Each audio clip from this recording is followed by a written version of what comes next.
Okey, dekat dalam daya paduan, dekat dalam daya paduan kita akan belajar pasal lift dengan takal. Okey, maksudnya bahagian kedua dalam subtopik 1 tu kita akan belajar pasal lift dan takal. Okey, tapi sebelum kita belajar pasal lift, kita kena kenal pasti dulu apakah yang dimaksudkan dengan rajah jasad bebas ataupun free body diagram.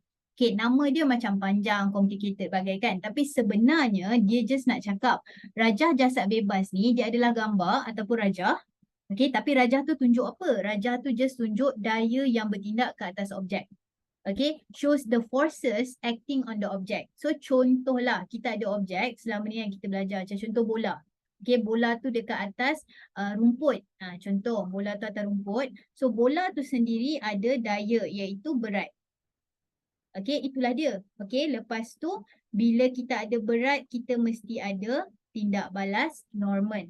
Okay, tindak balas normal ni korang bayangkan dia adalah satu daya yang balancekan berat. Daya yang balancekan berat. Maksudnya kalau ada berat, mesti ada R. Tapi dengan syarat benda tu atas satu permukaan. Maksud cikgu macam ni. Contoh kita ada kereta di atas jalan. So kereta tu bila dia dekat atas jalan dia ada berat lah kan. Okay, so bila dia ada berat, mesti dia ada tindak balas normal atau normal reaction, dia ada R.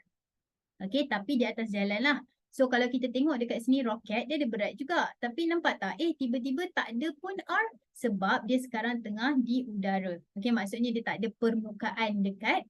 Dia bukan di atas permukaan, jadi dia tak ada R. Korang boleh bayangkan macam tu lah.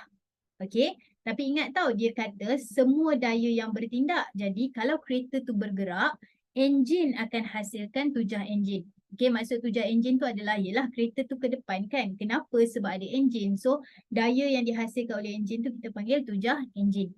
Okay, kalau dah ada bergerak ke depan mestilah ada rintangan udara. Okay, lepas tu mesti ada geseran dengan jalan. Okay, sama macam roket tadi. Bila dia bergerak ke atas mesti ada air resistance. So itu adalah rajah jasad bebas. Jadi kat sini sebenarnya cikgu nak perkenalkan huruf R ni. Okay, kenapa huruf R ni? Sebab jom kita tengok dekat seterusnya. Okay, daya di dalam lift. Okay, dalam lift kita akan belajar ada 3 keadaan. Tapi tu hold sekejap. Cuba tengok dekat sini R. So inilah dia R tadi. R tadi adalah tindak balas normal ataupun normal reaction yang kita baru belajar. Okay, so lift. Bila korang masuk dalam lift, dia ada beberapa possibility. Okay, maksudnya kalau korang masuk lift, ada beberapa keadaan. So, baru je masuk, lift tak bergerak lagi, pegunlah at rest. Okay, lepas tu korang sekarang dekat bawah kan, nak naik atas, tingkat atas, so dia memecut ke atas. Okay, lepas tu dah habis urusan nak turun balik, dia memecut ke bawah. So, itu adalah orang kata situasi-situasi yang berkemungkinan untuk satu lift. Okay, possibilities when you are in an elevator. Okay, jadi sekarang ni, apa yang kita kena buat dengan benda ni? Okay, apa yang kita kena buat adalah kita kena tengok rumus ini. So, kita ada 3 rumus, 3 equation lah. Kita ada 3 persamaan. Persamaan ini adalah mengikut pergerakan lift. Okay, jadi kita ada 3. Yang pertama sekali adalah kalau, nombor dia terbalik tapi bayangkan ni nombor 1, ni nombor 2, ni nombor 3 so kalaulah orang tu dalam lift dan dia memecut ke atas, kita akan dapat R sama dengan W tambah MA di mana R adalah tindak balas normal tadi. W adalah berat, M adalah jisim dan A adalah pecutan. By the way, W tu jangan lupa form 4 2.8 mg di mana gravity adalah 9.81. Ini tak boleh tidak lah, kena tahu dah. Jadi kalau dia bergerak ke atas, rumus dia adalah, equation dia adalah R sama dengan W tambah MA. Kalau dia stop, pegun. Atau mungkin dia bergerak tapi hal laju seragam. R sama dengan W. Kenapa hal laju seragam R sama dengan W? Sebab bila hal laju seragam, ingat A adalah kosong. Jadi even kita buat tambah ke, kita tolak ke dengan MA, kalau dah ni kosong, kosong lah. So tinggallah R sama dengan W. Dan last sekali adalah R sama dengan W tolak MA bila dia memecut ke bawah. Tapi sekarang ni tadi kita belajar R adalah tindak balas normal kan. Tapi dalam exam mungkin dia tak sebut berapakah tindak balas normal. Tak. Apa yang dia buat adalah dia kata berapa berat ketara ataupun berapa bacaan pemberat. What is the apparent weight ataupun reading of balance. So bacaan pemberat berat ketara tu datang mana? Itulah fizik. Korang tengok dalam soalan ni dia sebenarnya dalam lift tapi dia tengah berdiri di atas penimbang. Kenapa? Tak tahu. Tapi point dia adalah dia sedang berdiri di atas penimbang berat. Jadi R tu juga selain daripada tindak balas normal, dia boleh consider sebagai bacaan pemberat ataupun berat ketara.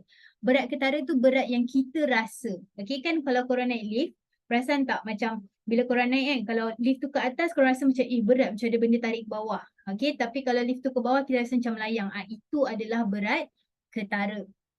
Okay, jadi point dekat sini adalah kita ada 3 persamaan. W tambah MA, W tolak MA, dia bergantung kepada situasi. Dan R tu boleh jadi tindak balas normal, berat ketara atau bacaan pemberat. Tapi semua tu sedang mewakili benda yang sama. Okay, so sekarang kita tengok contoh soalan. Okay, kita tengok contoh soalan. Rajah menunjukkan pelajar berdiri di dalam sebuah lift di atas sebuah pemberat. Okay, student di tengah berdiri dalam lift ada weighing scale. M dia adalah 70. Calculate the reading atas scale. So, bila dia dalam keadaan pegun, R sama dengan W. Tapi, cikgu perasan banyak orang tiba-tiba je macam, oh cikgu senang je 70 kg je lah kan sebab sama. Kenapa salah? Sebab ini adalah M. Ini bukan W. Okay, jangan lupa. So, A, untuk soalan A, bila dalam keadaan pegun, R sama dengan W tu dah betul dah. Okay, tapi W bukan terus suka-suka hati 70 sebab itu M. W adalah M darab dengan G. So, M kita adalah 70, G kita 9.81. Jadi, tekanlah kalkulator. Okay, 70 kali 9.81 korang dapat 686.7 dan unit dia adalah Newton. Okay, sekarang kita try soalan B pula. Memecut ke atas dengan pecutan 3. So, accelerate. So, bila accelerate ada A kan? So, R sama dengan W plus MA. Kenapa tambah? Sebab pecutan dia arah atas. So, W tadi kita dah ada. Korang nak buat balik pun boleh. Tapi basically 686.7 tambah dengan MA. So, M kita adalah 70. A kita adalah 3. Okay. So, 686.7 tambah 210, korang akan dapat 896.7 Newton. Okay, soalan yang ketiga C. Bergerak ke bawah dengan halaju 2. Okay, tengok dulu R, bila dia ke bawah, R sama dengan W tolak MA. Ini yang pelajar selalu buat kan? Tapi, kalau korang rasa macam ni, salah. Kenapa salah? Sebab halaju. Okey, bila halaju seragam, mana ada pecutan.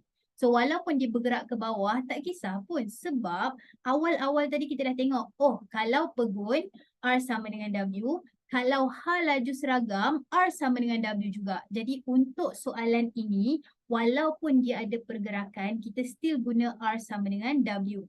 Kenapa? Sebab tidak ada A. Tak ada pecutan. Jadi dekat sini jawapan dia still 686.7 Newton. Okay, so ini adalah contoh soalan. Jadi yang penting dekat sini adalah kita kena take note 3 keadaan. Kalau dia bergerak ke atas dengan satu pecutan, kita akan guna R sama dengan W tambah MA. Kalau dia bergerak ke bawah dengan pecutan, rumus kita adalah W tolak MA. Tapi kalaulah tak ada pecutan, tak ada pecutan tu maksudnya boleh jadi orang kata dia punya pegun, okey, atau mungkin dia bergerak tapi halaju dia seragam. So pada waktu ni nilai dia adalah R sama dengan W. Okay, so itu adalah secara ringkas pasal lift.